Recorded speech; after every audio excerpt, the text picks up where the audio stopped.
நம்ம கிறிஸ்தவ வாழ்க்கையிலும் நான் பெரிய ஊழியக்காரனானோ என்னை சுற்றி 10 லட்சம் மக்கள் வரணும் நினைக்கக்கூடாது. ஆனால் பணிவு வேணும்.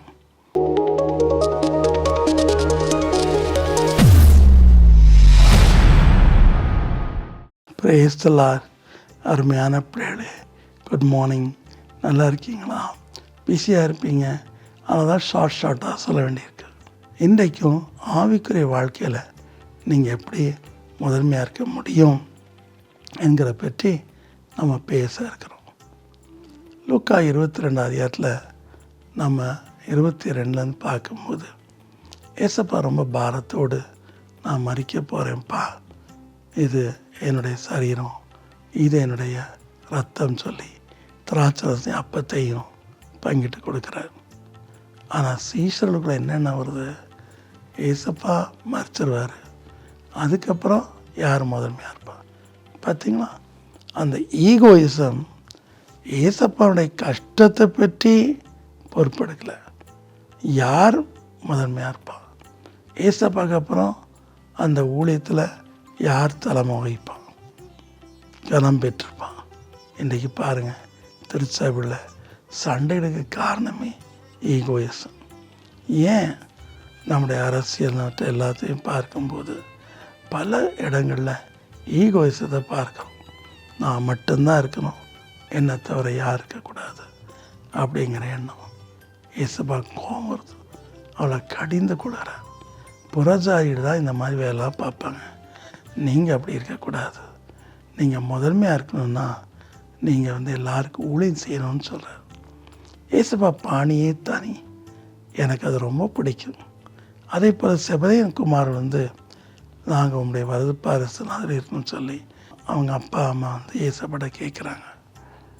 அப்போ ஏசப்பா சொல்கிறார், அது என்னுடைய சித்தம் இல்லை, பிதாவின் சித்தங்கிறார். அதுக்கப்புறமா அவர் கேட்குறார், நான் குடிக்கிற பாத்திரத்தையும் குடிப்பீனான்னு கேட்குறார். அது என்ன மாதிரி நீங்கள் சிலுவையில் அறையப்பட முடியுமா அப்படின்னு கேட்குறாரு. அதுக்கு அவங்க நாங்கள் குடிக்கிறோம் அப்படிங்கிறாங்க. ஆனால் ஏசப்பா சொல்கிறாரு, அது என் சித்தம் இல்லை, பிதாவின் சித்தம். கேள்விதான் கேட்டாங்க. அதுக்குள்ளே மற்ற சீசர்களுக்கெல்லாம் இவங்க மேலே எரிச்சல் வருது, கோபம் வருது. அப்படின்னா இவங்க மாத்திரம் மோட்சத்தில் ஏசப்பாவில் இருப்பாங்களா, நாங்கள் இருக்க மாட்டோமா என்கிற சண்டை போடுற அளவுக்கு ஒரு எரிச்சல், கோபம், ஈகோயிசம் வருது. அப்போ ஏசப்பா சொல்கிறாரு, பா, நீ முதன்மையாக இருக்கணும். ஆவிக்குரிய வாழ்க்கையும் சரி, உலகப்பமான வாழ்க்கையும் சரி, நீ முதன்மையாக இருக்கணும்னா நீ முதலாவது எல்லாருக்கும் ஊழியம் செய்யணும்னு சொல்கிறார். எவ்வளோ உண்மையான ஒரு வார்த்தை பாருங்கள். ஒரு பெரிய ஒரு கம்பெனியினுடைய முதலாளி சரித்திரத்தை நான் படித்தேன். ஒரு பெரிய கம்பெனி. அவர் ஒரு கிராமத்தில் சாதாரண ஒரு விவசாயிக்கு பிறந்தார்.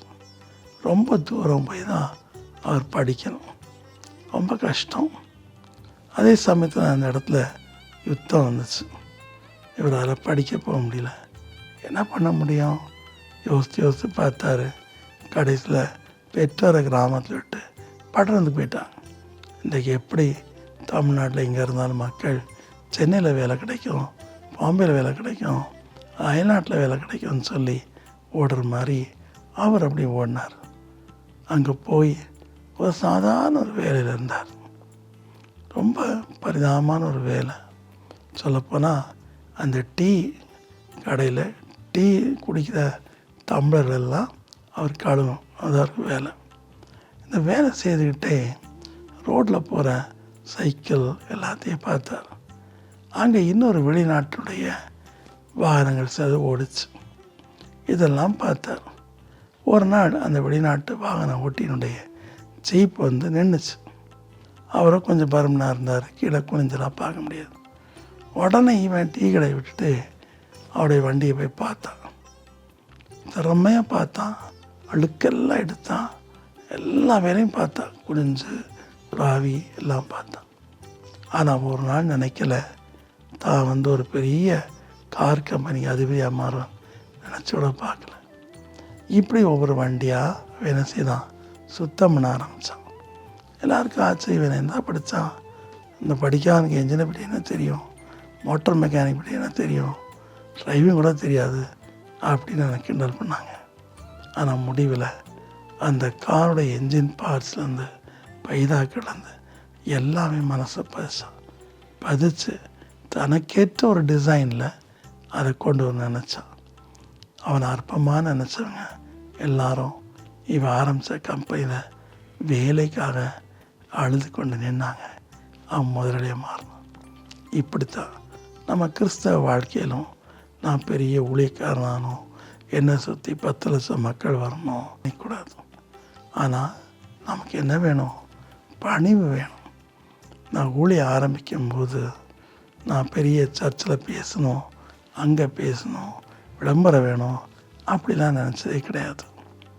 நான் பைபிள் படிப்பேன், ஜெபம் பண்ணுவேன், கண்ணீர் வடிக்கிற மக்களுக்காக அழுது சேவிப்பேன்.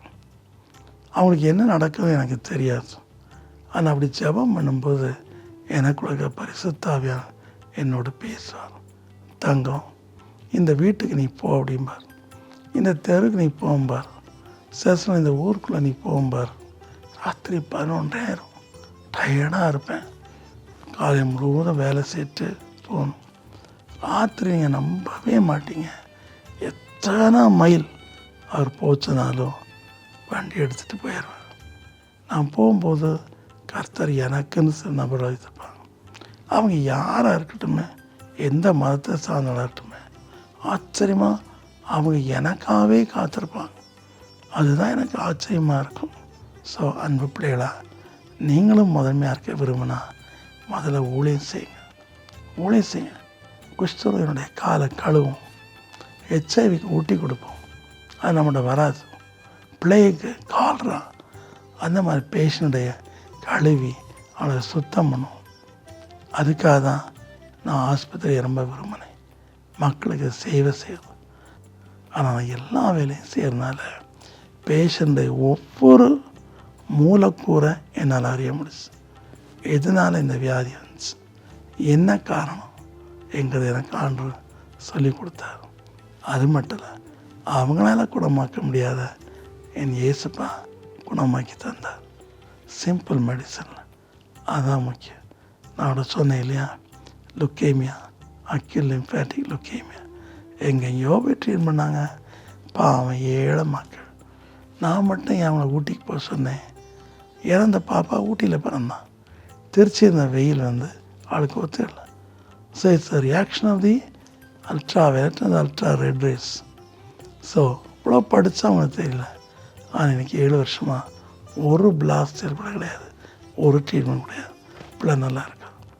ஸோ நம்மளை தாழ்த்தும் போது கர்த்தர் நமக்கு ஞானத்தை தருகிறார். ஞானத்தினால நம்ம மேலே வர முடியும்.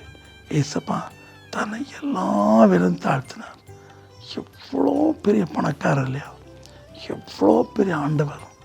அவர் தன்னை அடிமையின் ரூபம் எடுத்து தம்மை தாழ்த்தினார். அவரை முடிச்சிட்டோன்னு நினச்சாங்க அந்த பரிசேயர் வேற பாடலாம். ஆனால் இன்றைக்கு பாருங்கள், பிலிப்பியர் 2:11 படி வானோர் பூதலத்தோர் பூமியின் கீழானோர் யாருடைய முழந்தாலும் முடங்கும்படி கர்த்தர் இயேசுவின் நாமத்தை மேன்மைப்படுத்தினார். ஸோ கலங்காதீங்க. ஊழியத்தில் மற்றவங்க அற்பமாக நினைக்கலாம். கர்த்தருங்க உண்மையாக செய்யுங்க. சோர்ந்து போகாதீங்க. எந்த வேலையும் செய்ய ஆயத்தமாங்க, அவங்க உயர்த்துவார்.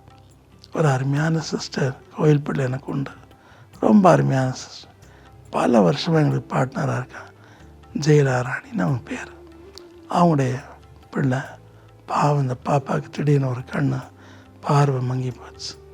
ஆனால் இந்த பாப்பா அவள் இருக்கிற சபையில் முதல் வேலை என்ன செய்ய தெரியுமா, முதியோர்களை, வயதானவங்களை, கைகால் நடக்க முடியாதவங்களை நடத்தி குளிப்பாட்டி துணியை துவைச்சு இப்படியெல்லாம் உதவி செய்தோம்.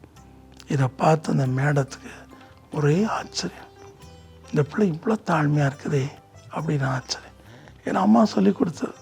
என்னுடைய மீட்டிங்கில் பேர் சொல்லி அழைக்கப்பட்ட பிள்ளைகள் இன்றைக்கு ஆண்டவரை பெரிய இடத்துல வைத்திருக்கார். உங்களையும் வைப்பார். செவிப்போமா? அன்பின் கர்த்தாவே, நீர் உண்மை அதிகமாய் தாழ்த்தினீர், அடிமையின் ரூபம் எடுத்தீர். ஆம் கர்த்தாவே, அற்பமாய் எண்ணப்பட்டீர், மனுஷரால் புறக்கணிக்கப்பட்டீர். தேவனே, ராஜாக்களுக்கும் மனிதருக்கு முன்பாக அடிமையாய் நினைக்கப்பட்டீர். ஆனால் பரிசுத்த வேதம் ஏசாயால் சொன்னது போல நீர் அவளுக்கெல்லாம் அதிபதியாக உம்முடைய உயிர்த்தெழுந்த வல்லமினால் மாறினீர். ஆம் கர்த்தாவே, உம்முடைய பிள்ளைகளுக்கும் தாழ்மையை தாரும்.